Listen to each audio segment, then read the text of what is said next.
kepadanya, Tuhan yang pengasih selama-lamanya. Bunda Maria Perawan. Shalom teman-teman, kembali lagi bersama saya Sanggani Paduka Setia yang akan memberikan sedikit penjelasan dan renungan. Kali ini kita akan membahas tentang kerendahan hati Bunda Maria. Tapi sebelum itu kita baca dari Lukas pasal yang pertama ayat yang ke-38. Kata Maria, "Sesungguhnya aku ini adalah hamba Tuhan, jadilah padaku menurut perkataanmu." Lalu malaikat itu meninggalkan dia. Dan kita baca juga dari Wahyu pasal yang ke-12 ayat yang pertama sampai yang ke-6. Perempuan dan naga. Maka tampaklah suatu tanda besar di langit, seorang perempuan berselubung matahari dengan bulan di bawah kakinya dan sebuah mahkota dari 12 bintang di atas kepalanya. Ia sedang mengandung dan dalam keluhan dan penderitaannya hendak melahirkan, ia berteriak kesakitan.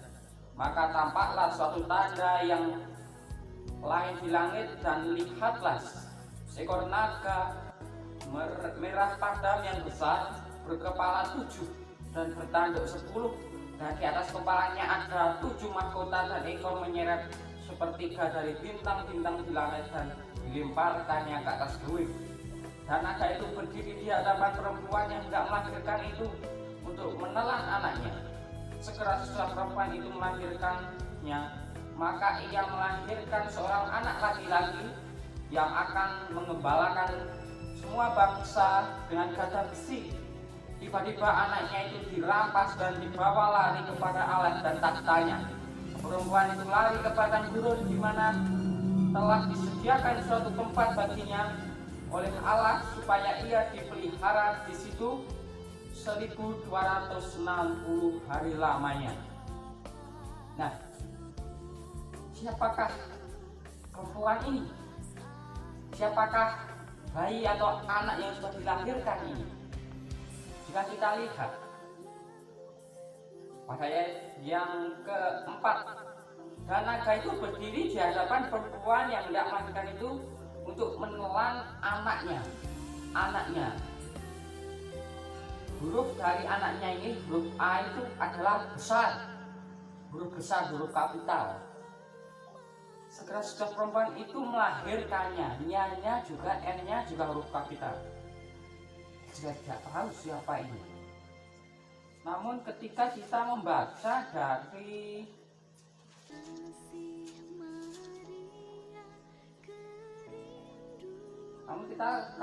kalau membaca dari Wahyu pasal yang ke-19 ayat yang ke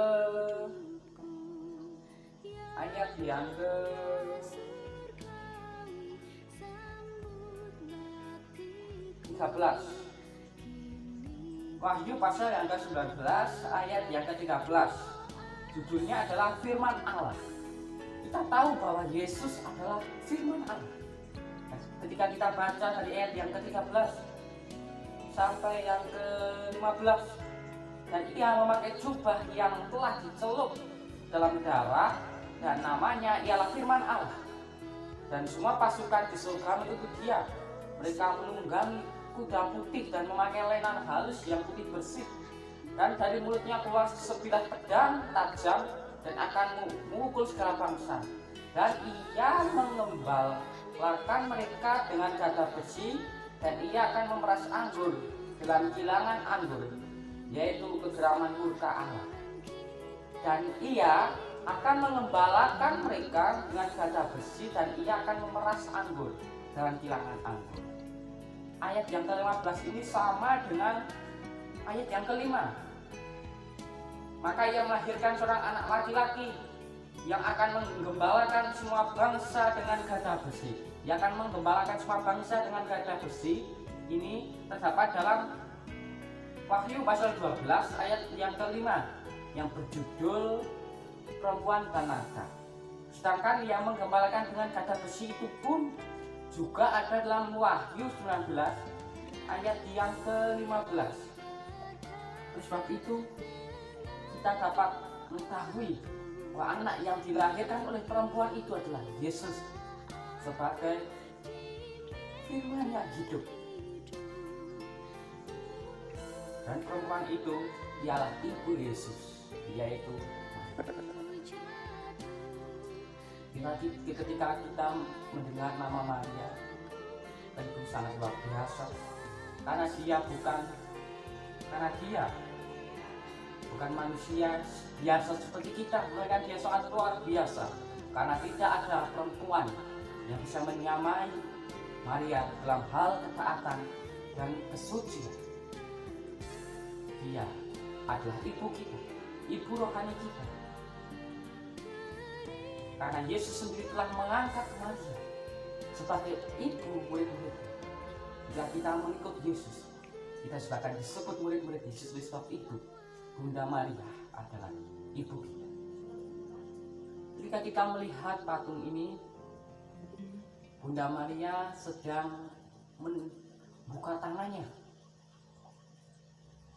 Ketika saat saya melihat patung ini, saya selalu teringat akan Bunda Maria, akan kesucian. Bunda Maria membuka tangannya ini, ia menunjukkan kesucian, keteladanannya kepada semua orang yang percaya kepada putranya. Oleh sebab itu patutlah Maria kita hormati sebagai ibu kita, sebagai ibu rohani kita. Dan Bunda Maria adalah ibu gereja. Maria sudah melahirkan Yesus. Oleh sebab itu dia disebut ibu gereja. Demikianlah kita sebagai murid Tuhan melahirkan Yesus setiap saat dengan memberitakan firman-firman-Nya. Oleh sebab itu saya ingin kita ingin meneladani Bunda Maria, namun rasanya sulit sekali. Oleh sebab itu kita mohon pertolongan Roh Kudus agar kita dapat melakukan yang dilakukan oleh Bunda Maria. Ketika Bunda Maria membuka tangan, Bunda Maria menunjukkan kesuciannya, kesalehannya, dan ketaatannya kepada Allah. Dan tangannya terbuka ini menyimbolkan Maria yang terbuka akan rencana Allah. Maria hanya berpasrah, terjadilah padaku menurut perkataan. Dan ia juga terbuka untuk kita yang datang sebagai anak-anak dari Bunda Maria. Oleh sebab itu patutlah kita meneladani Bunda Maria, patutlah kita menghormati Bunda Maria, agar hidup kita dapat berkenan kepada Allah seperti Bunda Maria yang terbuka terhadap rencana Allah, sehingga ia berkenan pada Allah, melahirkan Yesus yang suci, yang lahir dari sang perawan yang sederhana. Semoga kita dapat hidup sederhana, selalu terbuka akan rencana Allah, berpasrah akan rencana Allah, di keturunan kerendahan hati. Tuhan